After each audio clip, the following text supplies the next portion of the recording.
Let me ask you this, Scottie Pippen. When it comes time to close, who you want?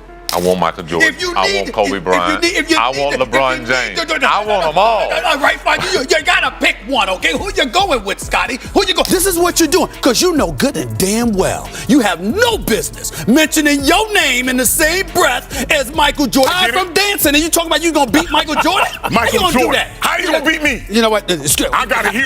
The debate over who deserves the title of greatest basketball player ever has never been calm or quiet. But according to Stephen A. Smith, the discussion crosses a serious line the moment anyone places themselves on the same tier as Michael Jordan. In his view, this is not just a disagreement about numbers or opinions.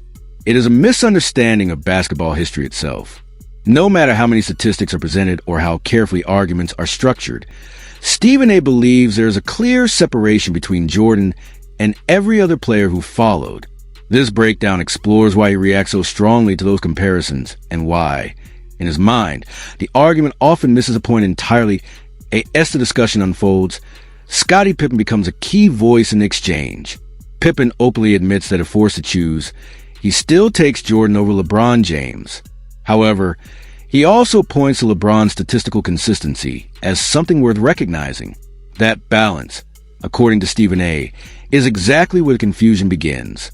He argues that leaning too heavily on numbers distorts the meaning of greatness. Basketball, he insists, is not a math equation. It is a game shaped by moments, pressure, and dominance when everything is on the line. Stephen A. does not deny LeBron's impressive production. He acknowledges that LeBron's all-around numbers across scoring, passing, and rebounding are extraordinary. But he draws a sharp distinction between accumulating stats and defining an era. In his eyes, Jordan separated himself by how he performed when the stakes were highest. Championships, decisive moments, and total control of the game's biggest stages are what set him apart. A player can post historic averages and still never command the same psychological impact that Jordan had on opponents. Pippen attempts to walk a careful line, honoring Jordan's legacy while still giving LeBron credit for his longevity and consistency. Stephen A., however, zeroes in on what he sees as the flaw in that approach. Even suggesting that statistics could place someone above Jordan, he argues, misunderstands what made Jordan special. Jordan was not just productive, he was overwhelming. He changed how teams prepared, how defenders reacted, and how entire seasons were shaped around stopping him.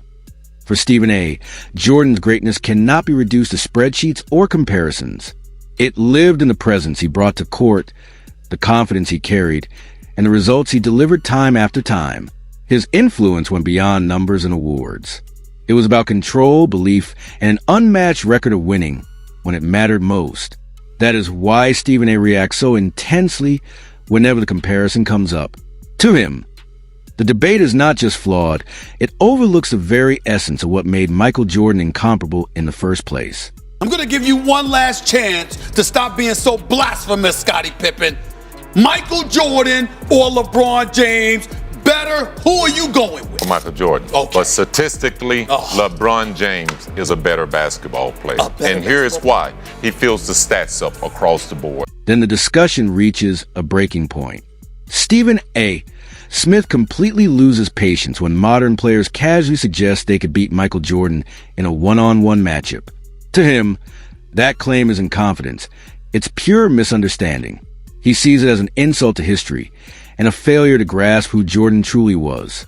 Jordan was never just another name on a roster. He was a benchmark everyone else was measured against, the figure who reshaped expectations and separated himself in the field. Stephen A. argues that speaking about Jordan as if he were simply another opponent strips away the meaning of his legacy.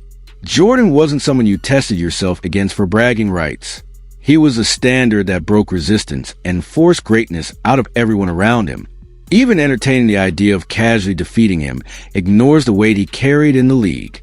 Stephen A. treats Jordan's name with a sense of reverence, not because of nostalgia, but because of what he represented for the sport itself. He urges people to think carefully before making such claims. Jordan spent his career facing the best offenders of his era, players whose sole purpose was to slow him down. Many of them are now celebrated among the game's elite. Yet none could consistently contain him. Team strategies were built entirely around limiting his impact, And even then, he still dominated when it mattered most. That history, Stephen A. says, cannot be brushed aside with hypothetical scenarios. Stephen A.'s reaction is fueled by more than frustration. It is rooted in what he views as a growing lack of respect for the game's foundation. When players speak as if Jordan were just another athlete to overcome, it minimizes the significance of what he accomplished. To Stephen A., Jordan was not simply great among many.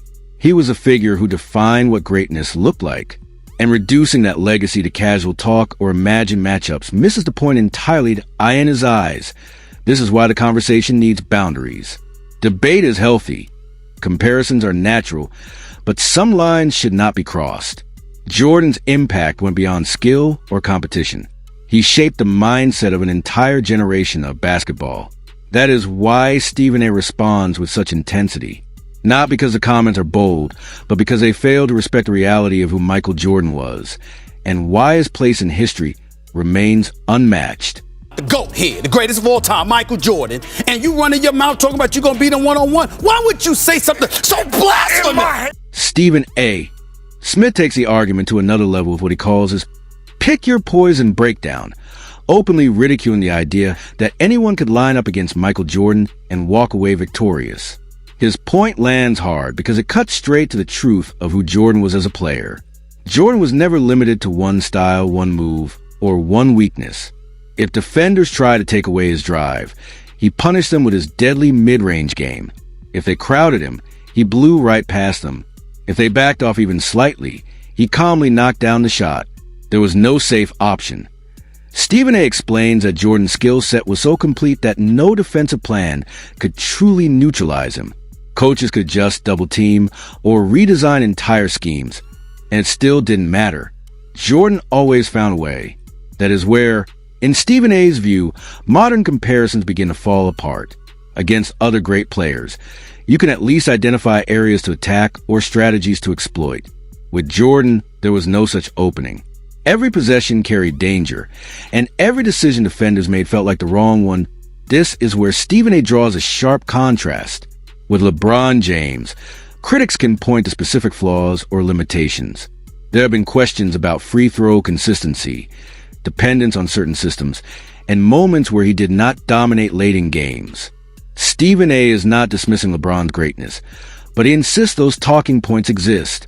With Jordan, he argues there is no equivalent list, no clear weakness, no stretch where opponents felt comfortable. Jordan's presence alone changed how games were played. That is why Stephen A.'s sarcastic tone hits so effectively when he asks, how exactly are you going to beat him? It is not trash talk for entertainment. It is a way of exposing how unrealistic the claim really is. Jordan was the ultimate matchup problem, the kind of player who forced opponents into impossible decisions and then punished them regardless of the choice they made. Stephen A. keeps returning to this idea because to him, it defines the entire debate. Jordan was not just dominant. He was inevitable. Every game felt like it was moving toward the same conclusion. That is why Stephen A. insists that no one can casually place themselves on that level. Not through confidence, not through hypothetical scenarios, and certainly not through talk alone. In his eyes, Jordan existed in a category that could not be reached simply by believing you belonged there. So then you talking about you gonna beat Michael Jordan? Michael How you gonna Jordan. do that? How you gonna beat me? You know what? I got it here. This is where Stephen A. Smith draws his hardest line, and it has very little to do with box scores or highlight reels. When he says, you have no business mentioning your name in the same breath as Michael Jordan. He's talking about hierarchy and reverence, not talent alone. That T.O. Stephen A. Jordan occupies a sacred tier, not just the best player, but the player who defined the standard itself. There are legends. There are all-time greats. And then there is Jordan, standing apart, untouched. Once you step into that territory, you're no longer debating basketball. You're challenging the very foundation of what greatness means in the sport. What frustrates Stephen the most isn't that people compare LeBron to Jordan. Comparisons are inevitable. What enrages him is the sense of entitlement behind them. The idea that because someone is great, they automatically earn the right to stand beside Jordan. In his view, greatness alone is not enough. Jordan didn't just reach the summit. He changed the shape of the mountain. That's why Stephen A. frames this as a matter of respect. Jordan's dominance wasn't clean or comfortable. It was forged through losses, physical punishment, relentless competition, and uncompromisable to break opponents mentally as much as physically. That legacy, to Stephen A., cannot be borrowed, shared, or casually invoked so when someone places themselves next to Jordan, especially by declaration rather than time-earned consensus. Stephen A. sees it as crossing a line, a violation of the space Jordan earned through blood, sweat, fear, and inevitability, until someone achieves what once felt unachievable. Stephen A. insists that space remains closed. That's the core of his explosion. Not hate, not bias, but the belief that some legacies are not up for negotiation, and Michael Jordan's is one of them. What you're doing, because you know good and damn well you have no business mentioning your name in the same breath as Mike. When the discussion turns to the final moment of a game, the choice becomes very telling. The question is simple.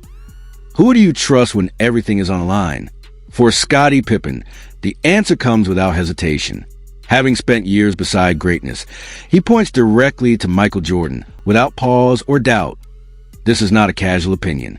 It comes from a player who shared the court, the pressure, and the defining moments with him. Jordan was never just another elite scorer or player who filled highlight reels. He was the one teams feared at the end. He was the finisher, the player who decided games, shaped seasons, and altered the course of championships. The record supports that belief clearly. 6 NBA titles, 6 Finals MVP awards, and not a single final series lost once he reached that stage. When the opportunity to close appeared, Jordan did exactly that. There was no hesitation, no uncertainty, and no slipping away at the final hurdle. This is where many modern debates begin to show their limits.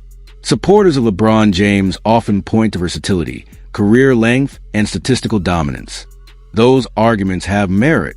But when the conversation narrows to final possession, the last shot, or the most critical play, the answer shifts for many. Again and again, the name that surfaces is Jordan. The reason is not hype or nostalgia. It is certainty. Jordan carried an unmistakable presence in those moments. He did not just take responsibility at the end. He delivered outcomes. Whether scoring or defending, he controlled the final seconds in a way few ever have. That sense of inevitability was real, built over years of proof, not storytelling. Opponents felt it. Teammates relied on it. Everyone in the arena understood what was coming when the ball was in his hands and the clock was winding down.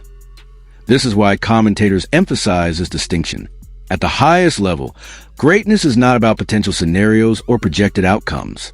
It is about results under pressure. Jordan produced those results consistently, without exception. Scottie Pippen's words matter because they come from experience, not opinion. He witnessed the moments firsthand. He understands the weight of a single possession. And when everything stops, when the outcome depends on one decision, his choice remains clear. You do not experiment. You do not hesitate. You choose Michael Jordan. I see this, Scottie Pippen. When it comes time to close, who you want? I want Michael Jordan. I want Kobe Bryant. I want LeBron James. I want them all. All right, fine. You gotta pick one, okay? Who you going with, Scottie? Scottie Pippen then shifts the discussion by making a striking observation about LeBron James. He suggests that LeBron could average a triple-double whenever he chooses, something Jordan never pursued. At first glance, this sounds like praise for LeBron's wide-ranging skill set and flexibility on the court. However, this is exactly where analysts like Stephen A. Smith would strongly disagree. The statement, while flattering on the surface, overlooks a deeper point about what defines true greatness. A triple-double is an impressive statistical achievement, but numbers alone do not always represent control, impact, or success at the highest level of competition. History offers clear examples. Russell Westbrook averaged triple-doubles across multiple seasons, a rare and remarkable accomplishment. Yet those performances, while historic, did not automatically place him among the greatest players ever. They reflected effort and versatility, but they did not consistently lead to championships or sustain dominance. Michael Jordan operated under a different mindset entirely. He did not ignore rebounds or assists, but he never treated statistics as the goal. His priority was always clear: winning games, winning series, and securing championships. The scoreboard mattered more to him than the box score. When circumstances required Jordan to pass more or rebound more. He did exactly that. There are documented games where he recorded triple-doubles, proving the ability was always there. The difference is that he never chased those numbers because they were not central to his purpose. This is where Stephen A.'s argument becomes sharper. Suggesting that Jordan lacked options misses the reality of his game. Jordan had complete control. He could score at will, contribute across the floor, and defend at an elite level whenever the situation demanded it. What Pippen may be highlighting, perhaps unintentionally, is a contrast in legacy building. LeBron's greatness is often discussed through statistics, projections, and possibilities. Jordan's legacy, on the other hand, was built through outcomes and authority on the court. That Jordan's impact never required explanations or conditions. It was visible, proven, and consistently felt by opponents. That is why debates centered on triple-doubles tend to lose weight when examined closely. No team feared a stat line, but every team respected and prepared for the presence of Michael Jordan.